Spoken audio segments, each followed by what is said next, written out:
Donc, bonjour à tous et bienvenue à ce webinaire d'information sur la formation en AEP, en mécanique de véhicules électriques. Mon nom est Joanne Dubé et je suis en compagnie aujourd'hui de Danielle Lechasseur, qui est la directrice générale du CSMO Auto. Bienvenue, Danielle.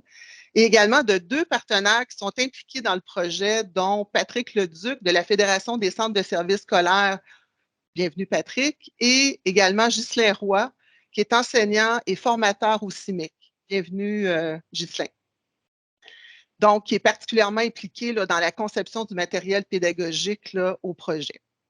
Donc, l'objectif de la rencontre est naturellement de présenter ce beau projet de formation.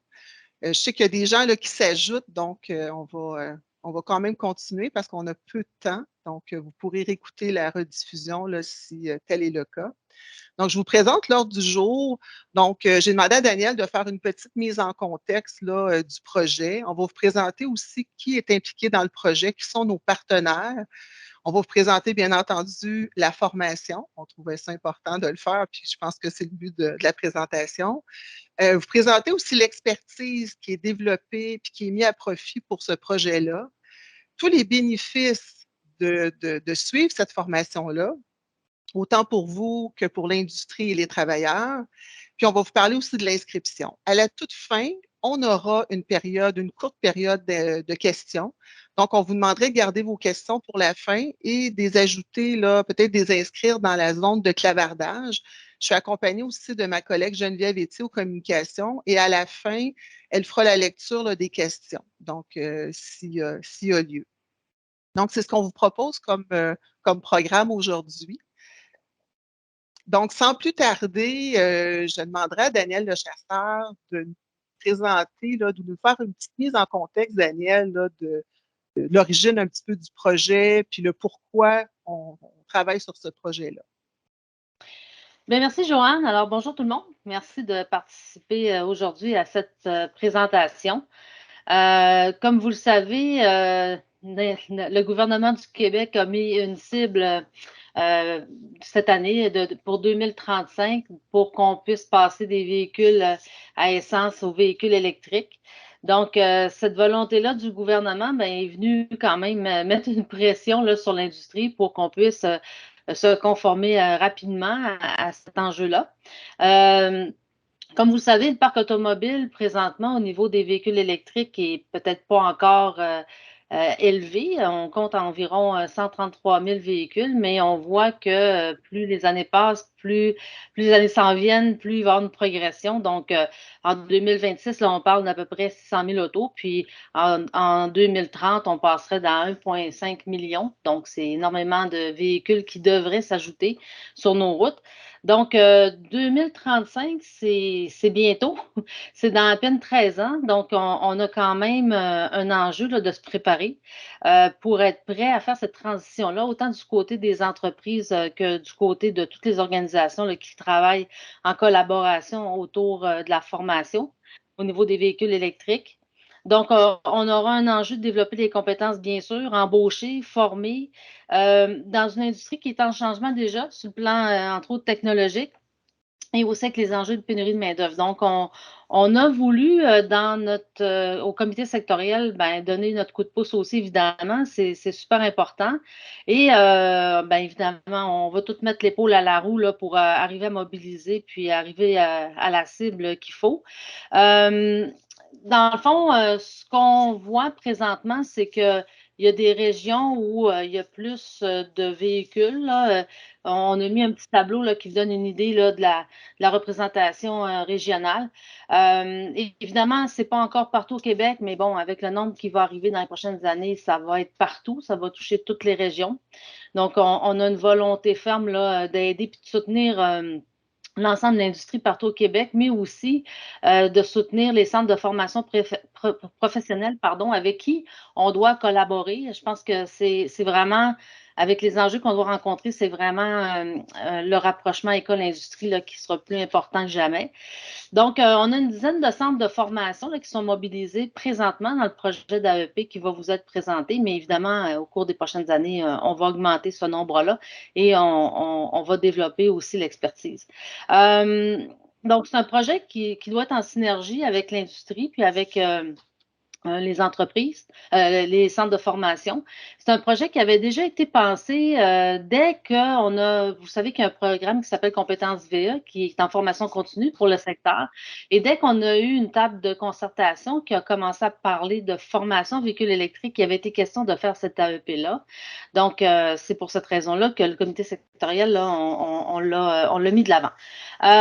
Donc, si la tendance se maintient, ces programmes de partenariat-là vont être de plus en plus importants. C'est super important. Il y a beaucoup d'initiatives qui se mettent en place.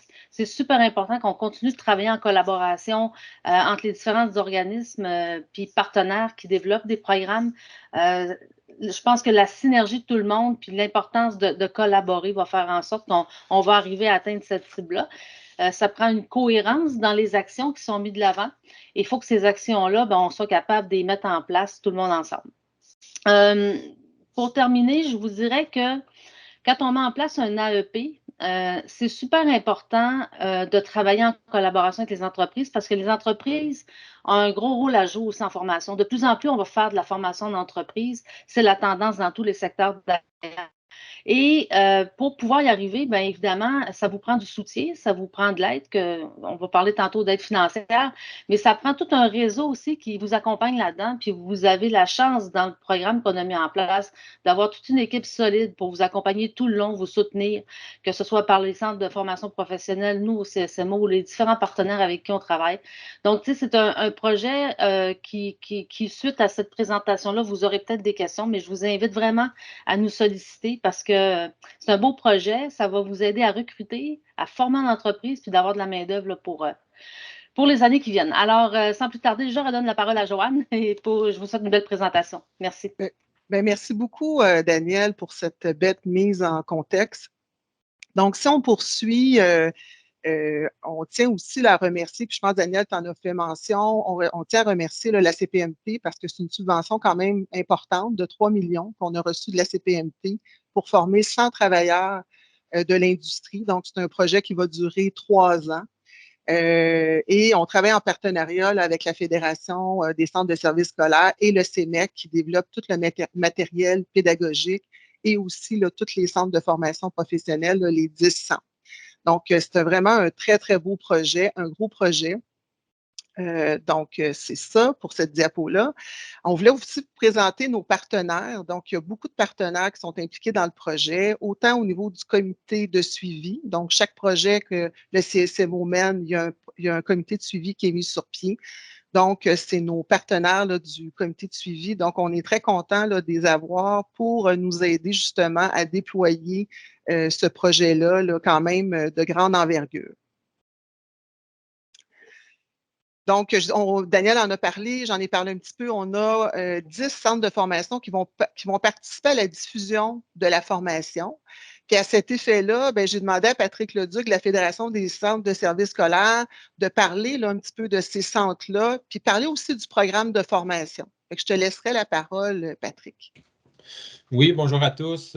Donc, effectivement, 10 centres de formation dans lesquels on va former 10 groupes de 10 participants. Alors, c'est ça qui est visé pour atteindre notre 100 participants. Donc, on a choisi des centres, évidemment, qui avaient des fois un petit peu d'expertise dans l'enseignement, qui avaient du matériel aussi, et puis selon aussi la présence du parc automobile de mécanique, du parc automobile de véhicules électriques. Alors, on a établi ça sur certains critères et puis on est bien heureux de participer avec eux. Donc, les centres sont bien enthousiastes de participer au projet. Au niveau du programme d'études, au niveau de l'organisation scolaire, donc il va y avoir des portions scolaires, il va y avoir des portions aussi en milieu de travail. Alors, ça se fait sous la forme d'un ATE. On va avoir du matériel pédagogique qui va venir outiller les entreprises pour faire le suivi de l'apprentissage auprès des participants qui vont recevoir, parfois leurs mécaniciens, parfois de nouvelles embauches, de nouveaux participants. Donc, c'est un programme de 645 heures. Ce qui est visé, c'est une certaine portion en milieu scolaire, une certaine portion en entreprise. On annonce 360 heures en milieu scolaire, 285 heures en entreprise. Ça peut varier un peu, c'est modulable. Ces heures-là ne sont pas trop étanches. Donc, ça peut moduler un petit peu selon la région, selon le centre, selon le profil des participants, selon la volonté aussi des entreprises d'accueil de ces stagiaires-là. On a aussi procédé à une formation de formateurs. Donc, dans chacun des centres, il y a des profs qui enseignent la mécanique automobile. Donc, on a proposé une offre de formation, de formation de formateurs, un 105 heures spécialisé en mécanique de véhicules électriques. Donc, les enseignants mécaniques sont allés rehausser leurs compétences pour pouvoir, évidemment, mieux enseigner la mécanique de véhicules électriques. Donc, c'est une formation qui a débuté le 24 février, qui va se terminer le 25 mai. Alors, c'est un mode hybride. Il y avait des portions en ligne, il y avait des portions en présentiel. Ça s'est donné à l'EMEM. Et puis, il y a 10 profs là, provenant des centres qui ont suivi la formation puis qui vont être prêts à accueillir là, les participants. Donc, ils vont être en mesure de bien enseigner l'AEP au niveau de la mécanique de véhicules électriques. Parfait, merci Patrick. Est-ce que tu peux nous parler un petit peu des critères de sélection pour participer, là, être éligible là, au programme de formation? Oui, concernant les élèves, concernant les participants, il y a des critères de sélection qui sont en fait des critères d'admission au niveau du programme d'études de l'AEP. Ce sont des conditions d'admission générales, je vous dirais, au niveau de l'AEP. Évidemment, on va prioriser les candidats qui ont déjà un DEP en mécanique automobile. On va aussi offrir un service de RAC pour certains qui auraient de l'expérience en mécanique automobile, mais qui n'auraient pas leur DEP. Il y a aussi des candidats qu'on va pouvoir recevoir qui n'auront pas de DEP, mais sur la base des conditions d'admission, les centres vont déterminer si oui ou non, selon leur procédé. Donc, il y a des entrevues possibles. On va leur demander leur expérience, puis on va pouvoir admettre des candidats qui n'auraient pas de DEP, qui seraient à l'emploi d'un garage, d'un concessionnaire, puis qui voudraient qui voudraient s'inscrire au projet et rehausser leurs compétences dans la mécanique de véhicules électriques. Alors, ça aussi, c'est possible. Donc, ce n'est pas uniquement là, les personnes diplômées du DEP qui vont pouvoir suivre la formation. Parfait. Bien, merci beaucoup, Patrick. Je pense que c'est très complet. Donc, pour poursuivre, on trouvait ça quand même important parce que la plupart d'entre vous connaissent aussi le programme Compétences VE. On vous a fait un petit tableau là, pour vous montrer la différence entre c'est quoi un AEP, une attestation d'études professionnelles, et le programme de formation Compétences VE. Donc, la grosse différence, c'est que le programme d'AEP est une formation qui est initiale, donc qui donne un diplôme scolaire. Et le programme Compétences VE bien, est beaucoup plus, là, c'est un certificat provincial, donc à ce moment-là, qui est plus une formation continue. Vous voyez aussi le nombre d'heures. Naturellement, le programme Compétences VE est beaucoup plus court que le programme là, de formation d'AEP, mais le programme d'AEP a une portion, comme Patrick disait tantôt, d'apprentissage en milieu de travail, donc une formule ATE qui est très, très, très intéressant et appréciée là, de plus en plus, autant par les employeurs que par les travailleurs. Donc, c'est une belle façon d'apprendre. Il y a une possibilité là, d'avoir des reconnaissances de part et d'autre. Donc, on ne rentrera pas là, spécifiquement dans ça, mais les gens qui auraient fait compétences VE auraient une possibilité de faire l'AEP puis de faire reconnaître là, certaines compétences. Donc, il y a des possibilités de ce côté-là. Au niveau de l'expertise, bien, Patrick en a parlé un petit peu tantôt, mais Ghislain Roy, est-ce que tu peux nous parler un petit peu là, de toute l'expertise qui est déployée là, au niveau des centres et des formateurs pour cette formation-là? Oui, bien sûr, Joanne. Donc, bon avant-midi tout le monde. Quand on parle de la formation, Patrick en a glissé un mot. Donc, les formateurs ont quand même été formés, ont quand même été choisis, puis c'est des formateurs qui avaient l'intérêt aussi d'aller un petit peu plus loin, aller un petit peu plus profondément dans cette formation-là. Mais ce que vous devez savoir, c'est que justement, les centres de formation ont acheté tout l'équipement qu'on a besoin pour donner cette formation-là à vos 10 candidats. Et quand je parle d'acheter de l'équipement, je parle de dizaines de milliers de dollars, puis j'ose pas dire des centaines, mais pour certains centres, c'est des centaines de milliers de dollars en équipement. Inquiétez-vous pas, c'est pas ça que ça coûte dans votre garage pour vous équiper, mais nous autres, dans les centres de formation, pour recevoir vos 10 techniciens à la fois, ben c'est ça qu'on a besoin. Au niveau de, quand on parle aussi du matériel et des équipements, il y a toute une équipe au CEMEC qui est en train justement d'adapter le contenu de la formation pour qu'elle soit le plus proche possible du métier. Donc, on veut vraiment que cette formation-là, elle serve dans vos garages et qu'elle serve dans vos garages demain matin. Même si vous me dites que vous n'en réparez pas beaucoup aujourd'hui des véhicules, Daniel en a parlé, des véhicules électriques, on ne passera pas bien à côté, on s'en va vers là. Donc, même si aujourd'hui, vous n'en réparez pas beaucoup, je peux vous dire qu'on s'en va vers là et le virage, il faudra le faire éventuellement. Puis pour vous donner une idée des sujets qu'on va traiter dans le programme d'études, bien, c'est sûr, la santé-sécurité versus les véhicules hybrides électriques, c'est sûr qu'on va mettre un emphase très, très grand là-dessus. Les équipements de protection individuelle, on va traiter ça. On va aussi partir, Joanne a parlé que on partait quand même de la base. Donc, on va parler d'électricité basse tension. On revient là-dessus pour les amener, vos techniciens, vers la haute tension. On va parler de tous les protocoles de communication réseau. Je parle du CCAN, du BCAN, du HCAN. Je parle du CAN haute vitesse. Je parle du LIN, du FlexRay, du Ethernet. Et ça, la majorité des protocoles de communication que je vous parle là, ça existe déjà dans un véhicule à essence. Donc, votre technicien va l'apprendre pour des véhicules hybrides électriques, mais ça va aussi lui aider pour des véhicules à combustion qu'il répare aujourd'hui. En plus, écoutez, on va apprendre sur le fonctionnement, la vérification, la réparation, la programmation, le remplacement, le diagnostic des différents composants des véhicules hybrides électriques. Puis là, je ne veux pas vous étourdir, mais écoute, c'est mon dada. Donc, c'est sûr qu'on va parler des moteurs électriques, des batteries haute tension. On va parler du contrôleur moteur, du chargeur embarqué, du convertisseur CCCC, de la transmission pour véhicules hybrides. On va parler du boîtier de réduction pour un véhicule électrique.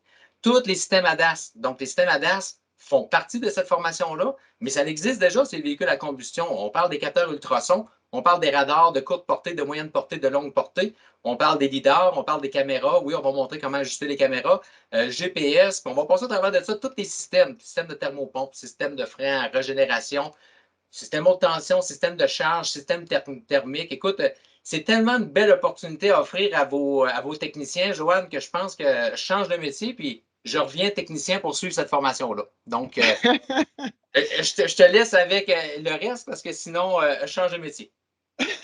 Hey, un gros merci, Ghislain, vraiment, d'avoir vraiment présenté là, tous les systèmes et tout ça, parce que souvent, on ne se doute pas de toute l'ampleur que ça peut couvrir. Donc, c'est vraiment très gentil à toi, là, puis je sais que tu es passionné et puis tu es très impliqué dans le projet, puis on est très, très contente de pouvoir profiter là, de ton expertise. Fait que merci beaucoup, Ghislain. Donc, on a une autre chose qu'on voulait vous parler. C'est quoi les bénéfices? Jusqu'à maintenant, là, toute la présentation, c'était un peu pour vous convaincre, si ce n'est pas déjà fait, de l'importance de cette formation-là. C'est vraiment une opportunité, autant pour les travailleurs, les employeurs, l'industrie, de former votre main-d'œuvre via cette AEP-là. Donc, c'est une formation qui est payée. Il y a une partie du salaire de votre main-d'œuvre qui va être payée également, remboursée. Donc, ça, ce n'est pas négligeable. Vous allez avoir une main-d'œuvre qui va être formée. Ça aussi, c'est super intéressant, diplômée, qui va se former en milieu de travail et à l'école. Donc, dans une formule ATE qui est très gagnante parce que les gens vont pouvoir mettre à profit leurs connaissances. Vous allez être impliqué aussi directement dans le virage technologique et numérique. Donc, c'est vraiment une opportunité pour vous d'augmenter votre chiffre d'affaires qui n'est pas négligeable. Donc, un autre type de clientèle, d'autres services à offrir à votre clientèle. Donc, il y a vraiment beaucoup d'avantages à participer et à inscrire vos travailleurs à cette formation-là. Joanne, si tu permets. Oui, je permets certainement, Patrick. Donc, on peut rajouter aussi que l'objectif à travers ce projet-là, à travers la formation qu'on va donner aux formateurs, à travers la subvention salariale qui est accordée aux employeurs, le matériel pédagogique qu'on va développer, toute l'expertise aussi d'organisation de l'AEP qu'on va laisser dans les centres. Donc, les centres vont enseigner l'AEP, puis ils vont garder, ils vont conserver cette expertise-là au niveau de l'organisation scolaire. On va laisser aussi dans les centres du matériel mécanique spécialisé en véhicules électriques. Alors, ce qu'on veut, c'est vraiment créer une infrastructure de formation. Oui. On espère que cette infrastructure-là de formation, bien, ça va cheminer vers une culture de formation auprès des mécaniciens qui vont vouloir s'inscrire au niveau de l'AEP, qui vont vouloir parfaire leurs compétences en mécanique de véhicules électriques. C'est vrai que c'est un gros projet, c'est 100 participants, mais c'est 100 participants quand même dans des besoins qui sont estimés à 4-5 000 d'ici quelques années de mécaniciens spécialisés en véhicules électriques. Donc, c'est quand même une petite contribution. Ce qu'on veut à travers ça, ce n'est pas juste former 100 participants, c'est de constituer véritablement une infrastructure de formation. Puis évidemment, bien, ça prend votre aide, puis ça prend votre soutien. Puis ce qu'on veut créer, c'est un engouement, une culture de formation chez les mécaniciens qui est dédiée là, à la mécanique de véhicules électriques. Alors, c'est notre espoir, là, disons, final avec ce projet-là. Là. C'est ce qu'on voudrait. Bien, merci, Patrick. Quel bon ambassadeur. Vraiment, j'ai choisi 2 bons acolytes aujourd'hui pour ce webinaire-là. Merci beaucoup, Patrick, pour ce complément d'information. Donc, là, vous vous demandez quand et à quel moment on peut s'inscrire. Donc, vous pouvez vous inscrire dès maintenant. C'est sûr que les formations ne commenceront pas maintenant. On parle plus de l'automne, puis peut-être même après la période des pneus, parce qu'on se disait là, que ce serait probablement plus facile pour vos travailleurs de suivre cette formation-là. Donc, on parle de début décembre, mais dès maintenant, il est possible d'inscrire vos travailleurs à la formation. Pour ce faire, on a fait une page sur le site du CSMO où on a répertorié toute l'information. Vous avez un tableau aussi avec tous les centres de formation par région. Et à ce moment-là, vous avez un endroit où c'est possible de voir de quelle façon là, vous pouvez vous inscrire par région. Donc, c'est vraiment très, très simple. On a vraiment tout canalisé au même endroit. Donc, c'est ça. On vous a donné, j'espère, un petit peu le goût de vous inscrire ou d'en savoir plus à cette formation-là qui couvre 100 travailleurs à travers le Québec. On serait rendu à la période de questions. Donc, je ne sais pas s'il y a des gens qui ont des questions ou c'est possible de les poser dans la zone de clavardage. Je sais qu'il y a des gens qui sont arrivés un petit peu plus tard. On est vraiment désolé, mais c'était une formule là, un petit peu, un webinaire rapide. Donc, un webinaire là, de 30 minutes, mais vous aurez une possibilité là, de rediffuser le webinaire un peu plus tard. On vous enverra le lien là, de rediffusion. Fait que je vais demander à ma collègue Geneviève là, qui me seconde aujourd'hui si elle a reçu des questions, vos questions. Oui, Joanne, on a reçu 2 questions dans le chat. Donc, la première, savez-vous s'il y a des entreprises de la Mauricie? Alors là, je ne sais pas si la personne s'adresse aux participants ou s'adresse à vous, mais je vous lance la question. OK, la question, Geneviève, c'est est-ce qu'il y a des entreprises qui seraient éligibles en Mauricie? La réponse est oui, parce qu'il y a un centre de formation en Mauricie là, qui a été sélectionné et qui participe au projet.